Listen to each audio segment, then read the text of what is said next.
Hello, everyone, and welcome to the Franchise Show. I hope you're all doing well. This is the show where we get under the hat of all things franchising. And it's a live show. Well, it's live if it's July the 8th at 5:15 for about 50 minutes or 12:15 if you're in various bits of America. So it's a live show and it's all about you. So if you are here live, then please pop in a comment, say hello, tell us you're here. And what do we do each week on the Franchise Show? Well, we talk about franchising. That might be obvious. But we take a different topic and we take a lovely guest. And the topic this week that we're going to get into is achieving your franchise goals. And we have a fantastic guest to talk about this, someone who has absolutely helped me achieve my goals, someone who it's an absolute honor to have as a guest. And it's the wonderful, the fantastic Leslie Flowers. Leslie, welcome to the Franchise Show. Thank you, Harvey, for inviting me. I'm excited to work with you today. Well, you're absolutely welcome. I thought it would be a good thing to do, as we always do, to do a little introduction from yourself, just to give people an idea of perhaps how we know each other. And we're going to focus a little bit today on a book called Think and Grow Rich, which a lot of you will know that book. And it's a huge influence on me and how I've achieved my goals. And I think it's going to be something that will be interesting to talk about in the world of franchising to see how we can achieve our goals too. So Leslie, over to you. Well, thank you again. So happy to be in your community. I actually have attended your shows not knowing anything about franchising, thinking there was nothing for me to learn foolishly. But then I found out that franchising and other businesses have a lot of common denominators. So there was plenty to learn. So the best way to describe myself is that I have always been an adventurer and I had a lot of faith.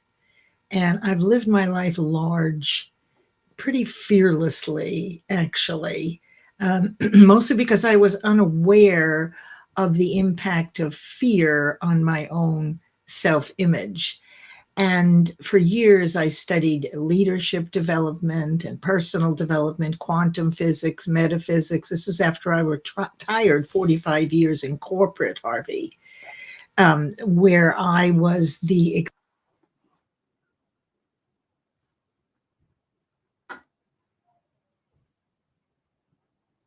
Oh, Leslie, I'm not sure. I can't hear you. That's probably because I was on mute. So all those people may have left, and I'll start again. It only just happened. You said that you retired from corporate, and that was the last thing I got. Yes. I retired from corporate after 45 years, and the last 10 years were with startup companies, which is not really unlike franchises, where I would sit down with an emerging enterprise or an entrepreneurial effort or new platform and help them figure out the phases to begin their business, what to do first, what to do second. Hello, Simon. Thank you for being here. What is it?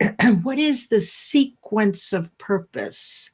Because you can't do everything all at once. So that's where my specialty was. And I worked with startup companies on generating revenue. And then when we'd sell the company, I do the due diligence. So that is a particular view. And when I began to retire or started moving into retirement, I discovered that I loved everything about the law of attraction. This was about 2006, 2007. And I was working as a secretary, and I opened up a meetup group called the Secret Society.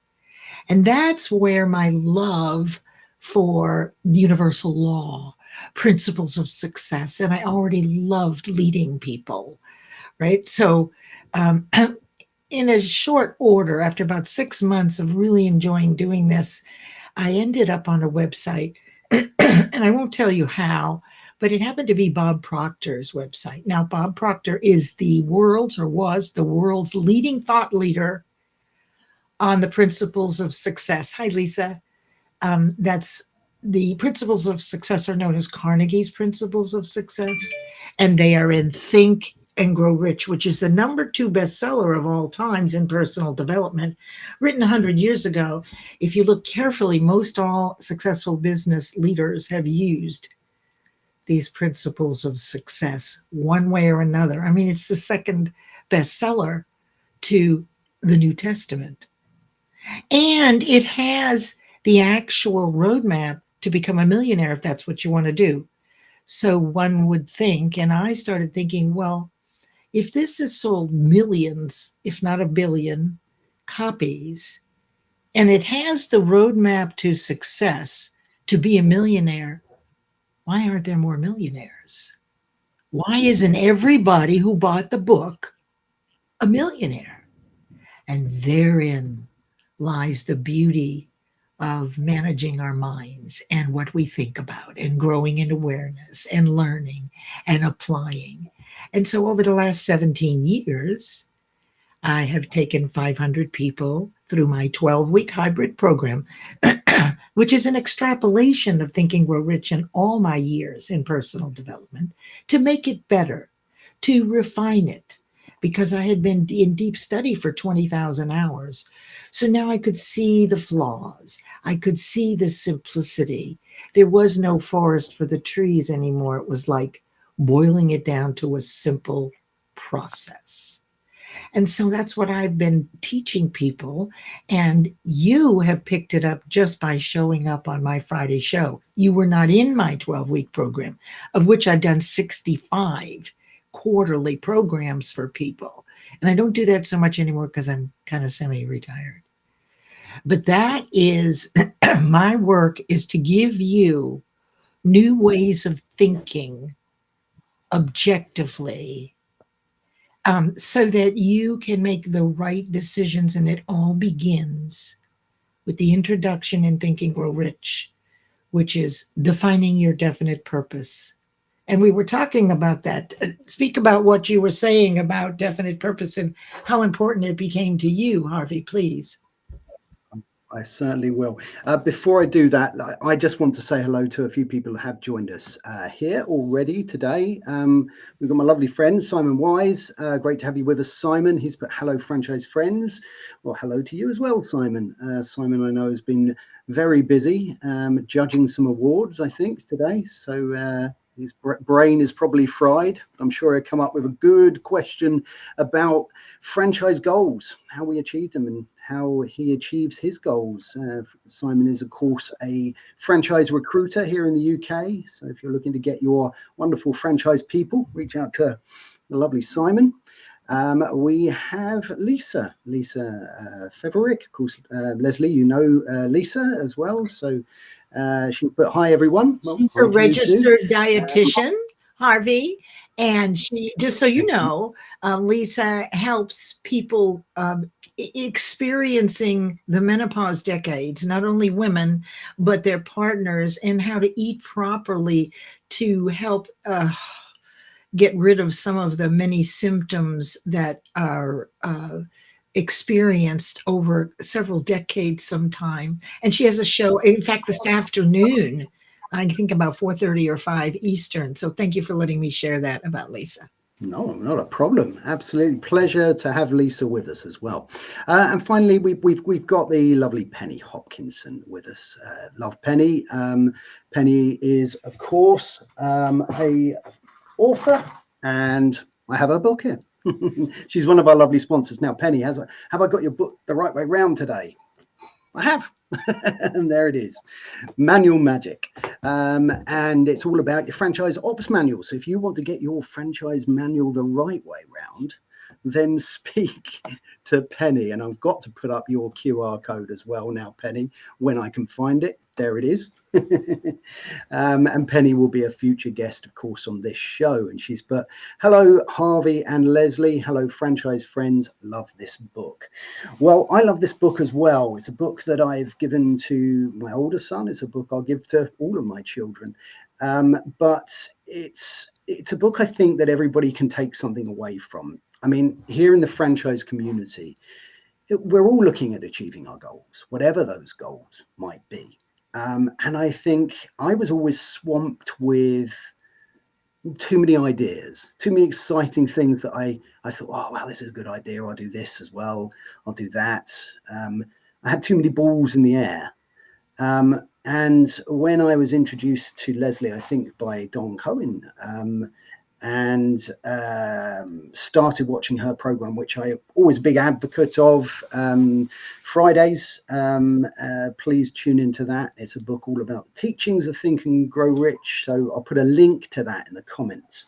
But Leslie mentioned something called definite purpose. And it really resonated with me when I watched an episode about this definite purpose, because I had always had goals. I was fairly methodical about them, but I had too many.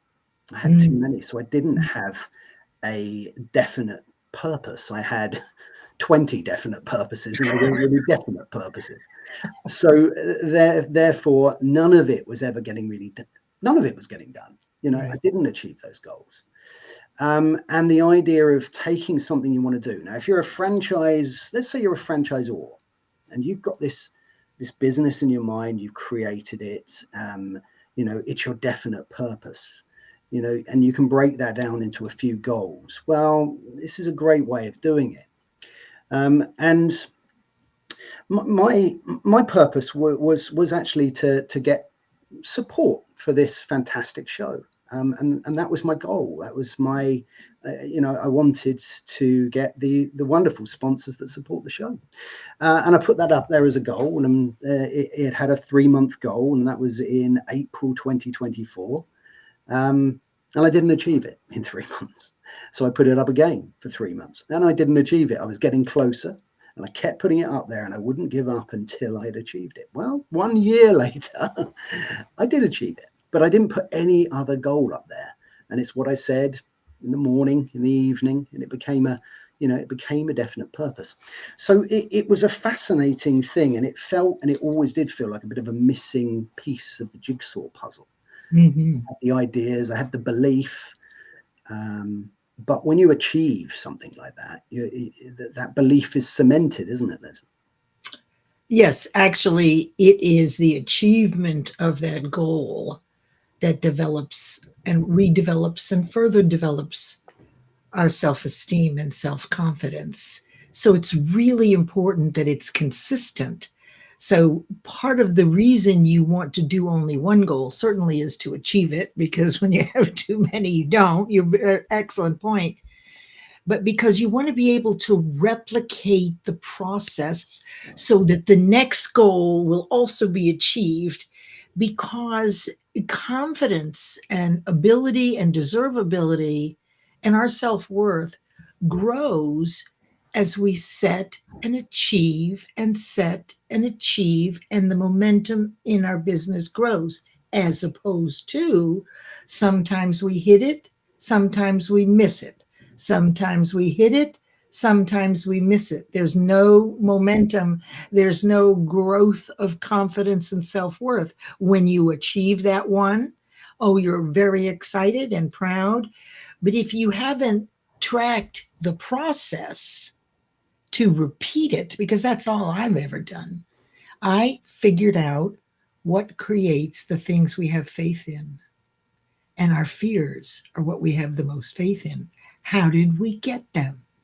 Well, there's a specific process that builds fear, but it builds faith too. So I figured out, if we could figure out exactly how those deeply embedded fears were installed, if you will, as permanent automatic reactions, then we could do the same thing to build faith. And that's where you use the principles of success, all hinged on the seed of one purpose. Absolutely. I mean, let's take two different perspectives here today. I mean, we're sitting here in a franchise space, in a franchise community. Mm.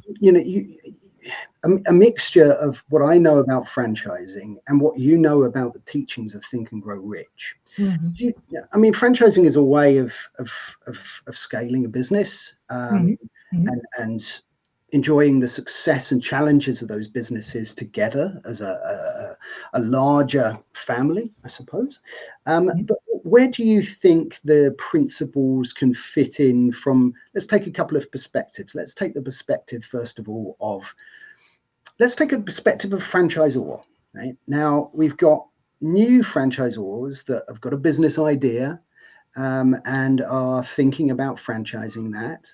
And you've got existing franchisors. How do you think the teachings could fit in maybe to those business models? Well, it's the same for either. It really, the principles, interestingly, can apply to whether you're going to make a franchise business available and you want to gain people, or you want to create a new franchise business. I remember, I don't understand franchises 100% Of here. course. Okay. So it's the same thing. What is it, obviously, that they want to accomplish? What is the one thing? And they're going to want to do many things. That's where I come in, or that's where you would come in, or that's where they would do for themselves or with an advisor, is to figure out really what is it at the end of 3 months, let's say. And I picked 12 weeks because that is not new. That's about as long as I've found people will stay motivated. And look, the purpose of a goal, Harvey, is to stay motivated to achieve it. Now, it was clear with what you went through before you stumbled on, or found, were given the piece, which is definite purpose, that had everything click into place. You were ready for that. We're not always ready for all the pieces of the puzzle in terms of awareness and emotional intelligence. So, if regardless of what you're going to do, it's what you want, why you want to do it. That's not new. Why? What difference? What impact will your idea have on the world? How will it make it better? Because our purpose typically is tied to service. And your purpose can change over decades, because like this decade you're in franchises, who knows, maybe you're going to go open a haberdashery when you retire, right? And then that would be your purpose, which reminds me, I want to tell you a funny story about hats and Think and Grow Rich. Oh, well. Okay, No. right. Oh no, there's a very specific thing which really dated Napoleon Hill. It's one of the flaws in this book, stuff he didn't know yet.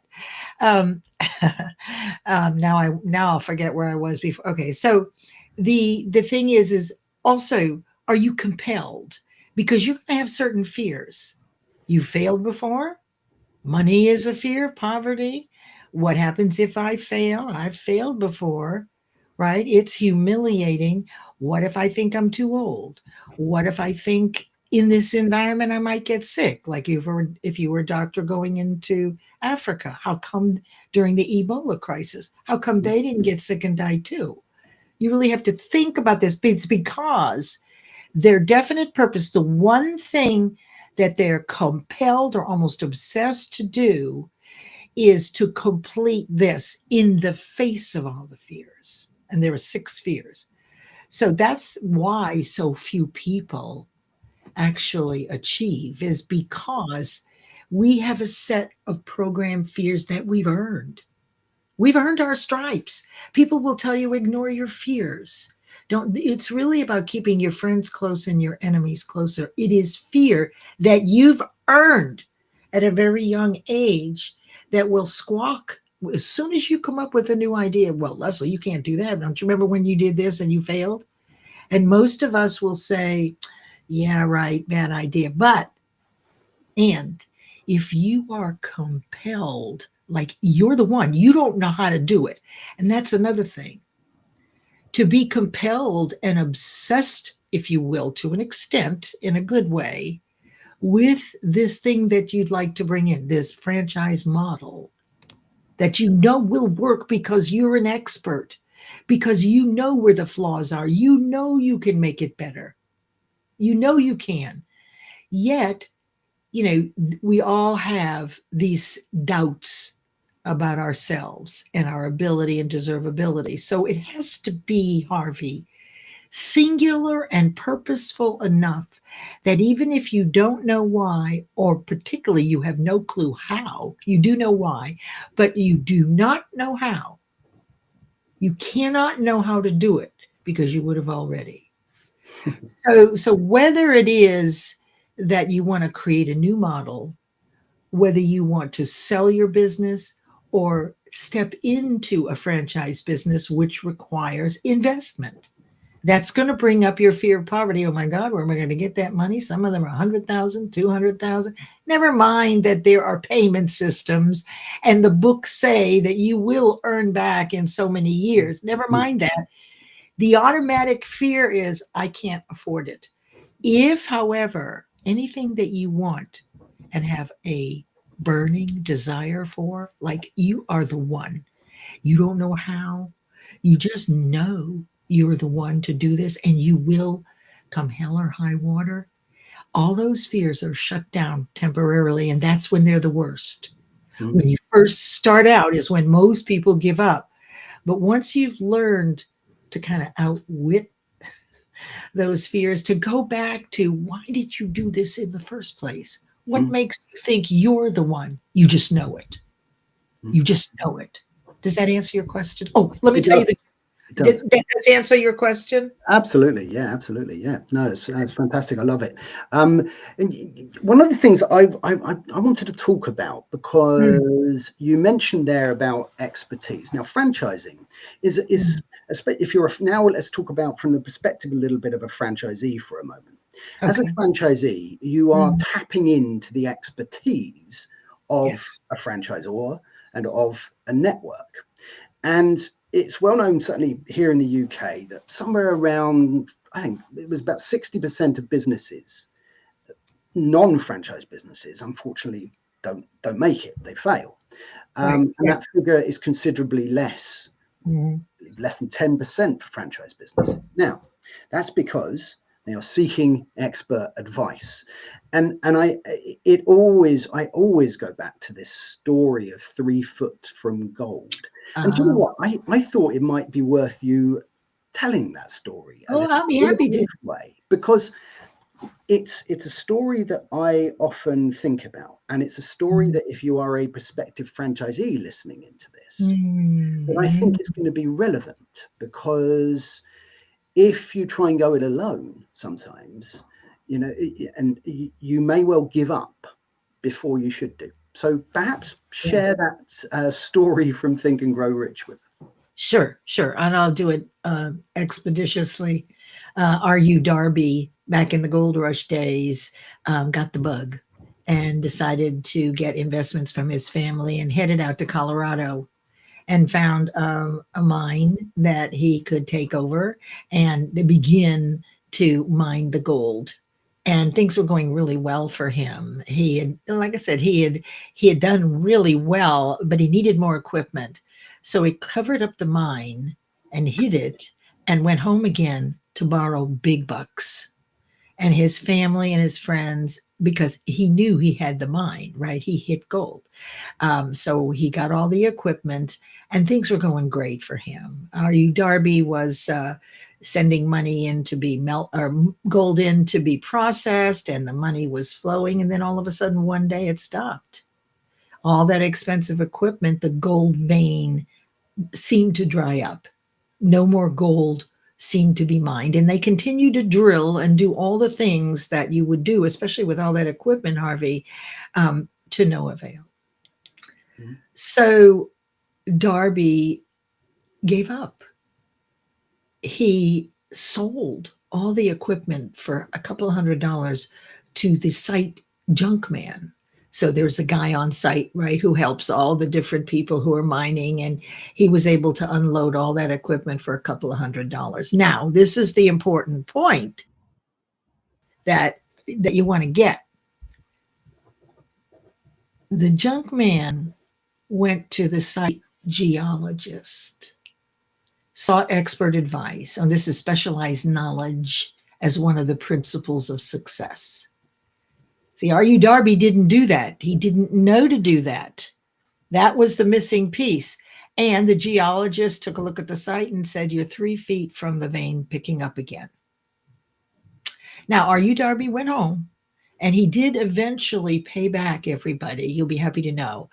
But he never gave up again and became one of the top life insurance salesmen in the United States, selling over $1 million, if I'm not mistaken, dollars worth of life insurance every year. And he learned from that to never give up, that no meant yes. So that kind of goes into another story, which is the 50-cent lesson in persistence, where Darby now is with another family member on a farm 100 years ago. And this is the one where the little crop worker, 7-year-old, stood at the door, African American, and hollered at his uncle, who was the farm manager. My mama said, give me 50 cents. Now, as you know, at that time, as he picked up a barrel stave to chase her out of there, you better get out of here. But she did not leave. In fact, she stepped forward and hollered louder. My mama said, give me 50 cents. That's definite purpose also. Yeah, I think I often go back to that. You're right, it is. But I often go back to that gold story because it's... There's so many great business ideas out there. Now, I'm talking from the perspective here of a franchisee or a franchisor, actually, because if you're a franchisee, you're an entrepreneur, you're interested in business, you want to start your own business, but maybe you recognize just the very act of looking at franchising as a potential route of business ownership and entrepreneurialism, you've already accepted that very valuable lesson, I think, because you've already accepted the fact that you can't do it all, that you've got to get some advice, some expert advice, and that you're going to have a better chance of success with that. So I think for a franchisee, it's an important lesson to learn, and for a franchisor as well, because anybody growing a business knows it's tough, knows it's easy to give up. And you just never quite know what's around that corner. I think it would be interesting to talk about the context of the teachings of this book within a framework that is, I don't know, in some ways controlled. There are boundaries, right? And I'm now talking from the point of view of a franchisee that is in a franchise business that wants to achieve a goal within their business now. But that business is a franchise business, so it has a set of constraints around it. Do you think that the teachings of that book can still apply when you've got some parameters that you've got to work within? Absolutely. The parameters are what you want. The parameters are what you create as you become the expert. So, we're all investing somehow in growing our business, or we get a coach, or we get a bookkeeper and all those things. So in this instance, you're investing in the expertise of the specialized knowledge. And the best part is it's already mapped out for you. So yes, you're paying for it, but you could also spend 20 years getting smart enough to create it yourself.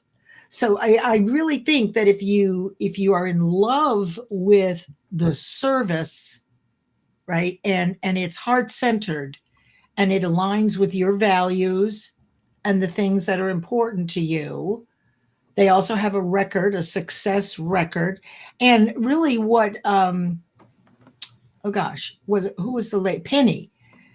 Penny, I used to do very large documents before, and so I did 400-page manuals.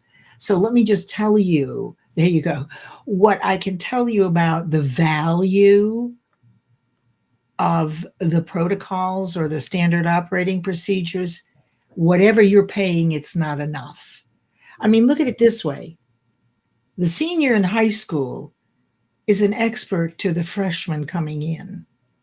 So why do you want to invent the wheel yourself? You certainly can.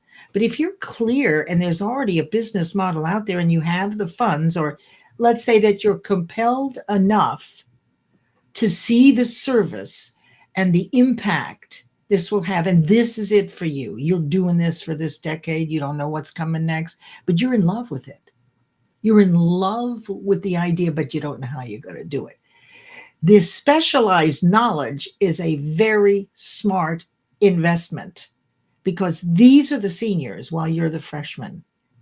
Does that make sense? Is that it does. It really answers that question. I think puts it really into perspective as well, because as what I was trying to get my head around is that people might think that teachings of Think and Grow Rich can apply to I say pure entrepreneurs, but I mean entrepreneurs that just grow their own business from scratch, right? But I can really see how it can apply to a franchisee, because that dream, that compelling thought would be having their own franchise business. And good franchisors are really good at building a picture of what that looks like, right? That day to day. We often touch on that. What does a day in the life of a franchisee look like? Now, this absolutely helps someone build that compelling image, because then, I mean, I don't know why, but let's pick out a coffee shop.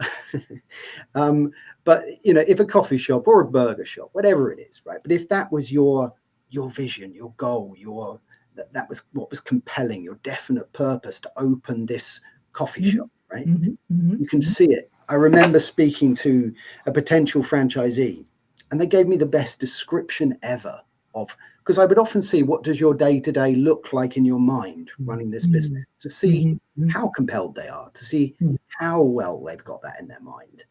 And this particular franchisee said, I can see the shop. He said, it's west facing, it's the afternoon. It's not busy, but there's a few regulars in there. The sun's coming through the windows. I can smell the coffee. I know my staff. It's friendly. There's music playing. I can hear the street noise outside.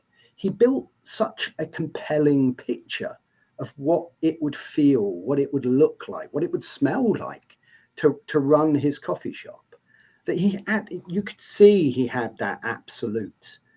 That is the DNA of manifestation, what he did, save one thing that he didn't do. So what you're talking about is visualization. You see, mind is a cellular activity. What we think is not brain. The only thing we can control is what we think, how often we think it, and how we feel when we think it. And as he created this image, and as you create these in existence before they exist, that is exciting. What does it do? It drives the amplitude of cellular vibration. This has all been proven with the scientists, Bruce Lipton and Richard Brody, where they have tracked the proteins in our cells when we're feeling super happy, and they all move together, and also when we're feeling lousy and we're dragging our feet. So mind affects the body. And we also, the reason it's the DNA of manifestation, because that's how we communicate with the universe. How do you think we get these things here? We do not manifest wonderful things if we're thinking ugly thoughts. No, we continue to manifest more ugly thoughts. So this visualization, the only thing that this person needed to do, there's only one little thing missing, is to step inside the coffee shop. Not to observe it from outside, being inside the coffee shop. And we're talking about that with self hypnosis in Mind Over Matter Monday. So this is how you get into your subconscious mind using imagination, and you create this picture as though it's complete. You mentioned one of the senses. That's right. If you're inside the coffee shop, you hear the people talking, you smell the coffee, you take a pinch of a piece of cake. He does. And all of these things drive, it slows down your brain and drives your cellular vibration. That is how the universe knows to send you what you want the most, because you do this over the 12 weeks in spaced consecutive intervals over time. So every time you think about it, even if it's only for 5 or 10 minutes a day, it drives up the cellular vibration, which is the communication to our energetic universe, if you will. There's more to it than that, but this is why athletes do this. Athletes are way ahead of us because they're doing exactly what your friend did. They're doing the same thing, because using imagination to create what you want in your mind's eye as though you already have it. It's kind of odd, like standing in your future in the present, Mm. Mm. It's right? very It's not, powerful. It's very yeah. powerful. I think what was really interesting about what you said there is Mm, because when he described it to me, right, when mm, he mm, described that environment, and mhm. I challenge every franchisor when they're speaking to prospective franchisees to do this, to do this exercise, right? But when he described it so vividly to me, I was inside that coffee shop looking out, right? Yeah. Right. Yes. When he described the sunshine coming into the coffee shop, I think Yes. that was what took me, and the smell. These Yes. things took me inside. So I'm pretty certain that, and again, I think it's worth going deeper into this, because as franchisors, we're trying to, we use the word align, engage, Mm. and all of these things. We're trying to Mhm. find out,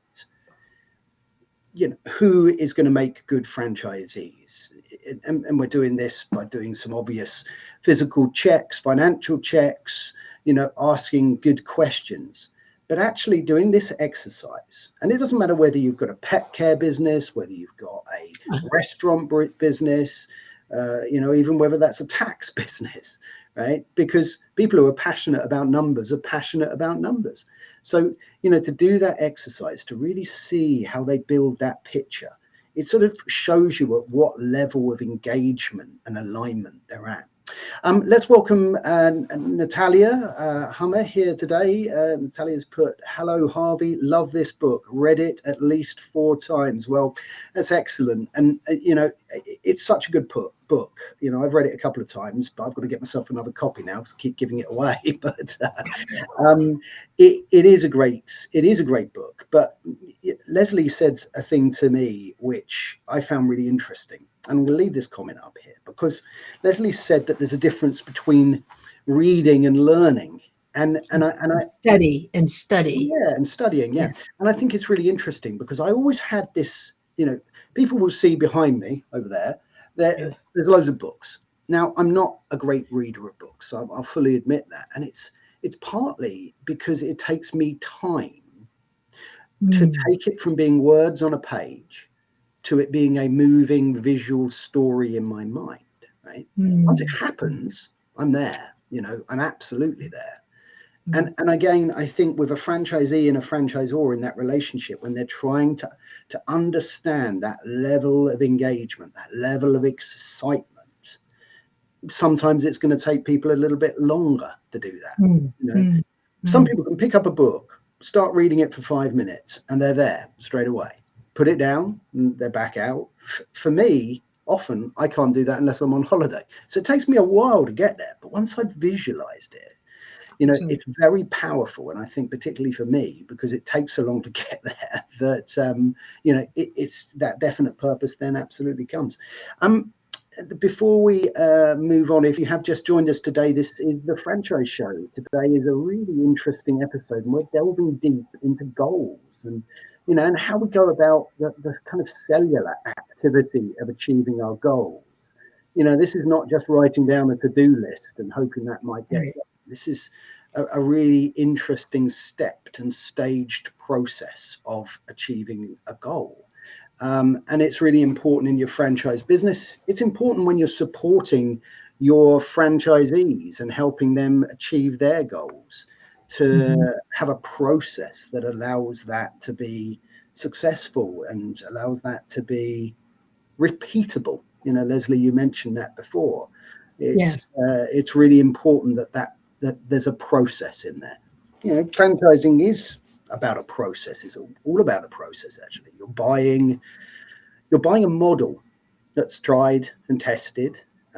You're buying time. You mentioned before there, Leslie, that anyone could do this if they had 20 years and enough passion and purpose. Yeah.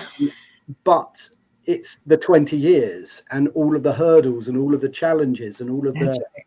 things that stop. And that's what you're buying, in a way. You're buying time when Well, you aren't you really investing? yeah. Right. I mean, it's more for me, it's more like investing. And the question is when you were talking about the books and reading books. So you hear certain people say, oh, well, I read 40 books in a year. I read 60 books in a year. But I've studied Think and Grow Rich over 90 times and read it every week over 17 years. This is what Wayne Dyer did with the Tao. He studied that one book a whole year, each chapter a month, over and over. And this is auto suggestion or self suggestion, which is the fourth principle of success. It's how we learn. So for me, I know there's a time when you're younger and you're reading all kinds of things, but there will come a time when you find your purpose and then you begin to go deeper into that subject for that purpose.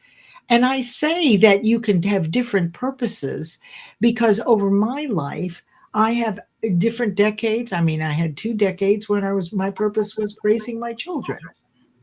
Right. It's the same kind of thing. Do you want me to tell you the story about the hat in Think and Grow Rich? Absolutely. Okay. So I'm yeah. always on board with this. Oh yes. Well, this is one of the funniest things in Think and Grow Rich. It's one of the 2 or 3 things that dates Napoleon Hill, which shows us that um, that we have learned so much over the last 100 years. Let's just put it that way. So back then, the reason he wrote in the book that men bald is because their hats are all too tight. Everybody wore a hat. We had a lot of bald people, and that was what they knew at the time. They didn't know anything about hereditary or anything. I thought it was kind of funny. Absolutely. No one actually knows whether I've got any hair. I'm not allowed to take this hat off now. It's illegal for people to see me without this hat on. I'm going to bring up. We're getting towards the end of today's session. We do have now a section at the end where I'm going to switch hats. Talking of hats, and that's going to be a point of the show where we're going to stop talking about goals for a little bit. And we're going to do a couple of things. The first thing that we're going to do is we are going to ask the lovely Leslie a little bit about her as well. And the second thing we're going to do is Leslie is going to get a chance to get her own back on me. I've been asking her all these questions, which she's been answering beautifully today. And she can ask me any question she likes. And that's going to be in a couple of minutes or so. But before we do that, let's just get to the last comment here from Penny. Penny's put, there's so much intellectual property in the heads of company team members, regardless of whether its business is franchised or not. It must be captured for knowledge sharing before they leave, and know-how walks out of the door to a competitor. This is really interesting. We're talking today about goals, ideas, compelling things. They're not just going to come from franchisees, from franchisors. They're going to come from the wonderful people that work in our businesses. They might come from customers. And Penny has some great ways of capturing these things, but it's really important to communicate, talk to, have knowledge sharing platforms that your franchisees, that your staff, that everybody can access to put an idea. And if they're compelled enough, they'll come to you again with it. They'll ask you again, and they will get it into the business because they will be compelled to do that. So Penny, absolutely agree with you there. Thanks very much for putting that question in. Well, we have now come to the point in the show where my camera will go off for a little bit, because it is now technically illegal to see me without a beautiful hat on. Oh, To now swap hats, and there we go. Look at that. oh my God. Now, this part of the show is brought to you by the lovely PJ Murphy and Son Bespoke British Hatters. And it's my friend Paul Murphy. Paul works for a franchise business, Flip Out, but he has a passion for making hats. And he's made this beauty for me. So if you want a hat made, please reach out to Paul. So what I said is, during this part of the show, it's the part where we get under the hat of the guest. So Leslie, I know you have quite a few kind of very interesting things that you've done in the past, claim to fame, perhaps. I'm sure you've met a few famous people in your time, but could you name perhaps somebody famous you've met, or something interesting you've done in your past that people wouldn't necessarily know about you? Put a hair on there.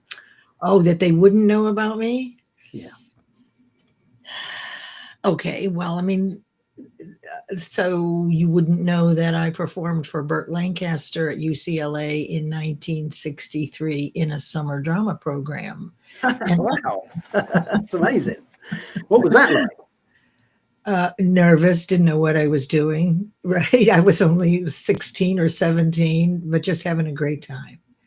Right now, my roommate that summer ended up marrying Mandy Patinkin, who was in The Princess Bride, who is a big star and you from modern television shows and in many movies, and so was she, Catherine Grody.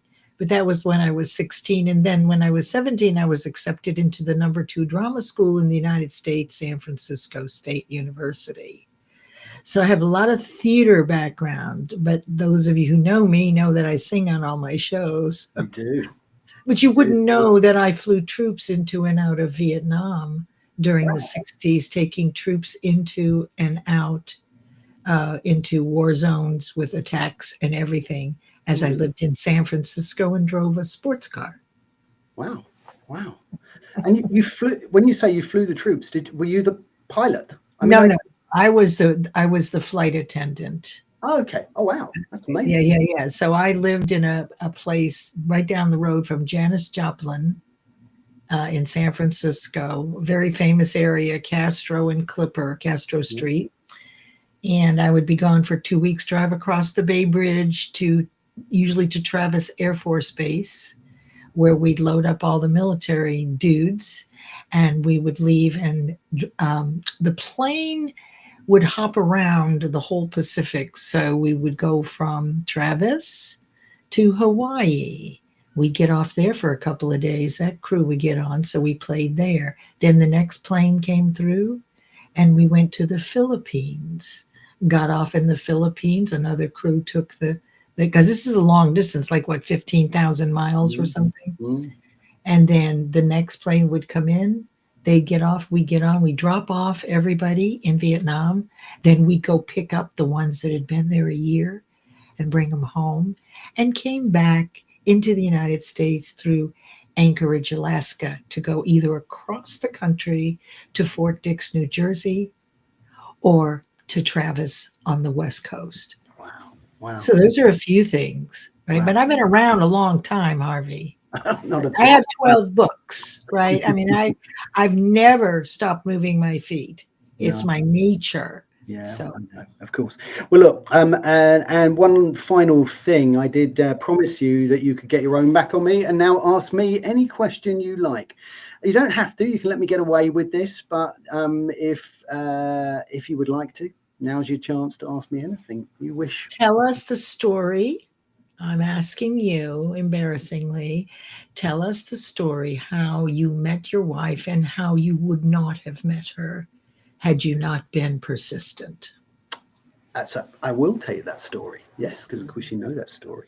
I So do. I was selling commercial kitchens at the time, and I had set myself a goal of calling 200 people That's right. and a day, and most of them saying no, and some of them saying worse than that. And it was 5 o'clock. I had phoned 180. I was tired. I was going to go home, but I'd set this goal. So I sat back down and I proceeded to try and phone the last 20. On the 18th call, or the 198th call of my 200 target, I got through to somebody and they wanted a kitchen. And I fitted that kitchen and I got on with the guy so well. I started working with that guy and started doing property with that guy. And it meant that I visited the other business that he had, which was a care home. And I visited that once or twice a week for 3 years after I finished fitting the kitchen. Now, my now wife worked there, and that's exactly where we met. So if I hadn't have shown persistence that day, and I hadn't have called those extra 20 people, and I hadn't have won that business on that 198th call, I would have never have met my lovely, beautiful, wonderful wife. So there you go. There's that story. Look, it's been absolutely fantastic. Thank you. Thank you for everyone who's joined us here today and listened to us talking and got involved. Thank you for everyone who's going to watch this in the future as well. We'll always put a comment in the future if you can't catch this live. I know a lot of people have a look at this later on in the day and into the evening. So please pop a comment because we can still get into those after the case. I would like to thank the wonderful Leslie Flowers for being a fantastic guest and sharing her expertise, of course, with us and sharing some of those stories. It's been a real honor to have you on.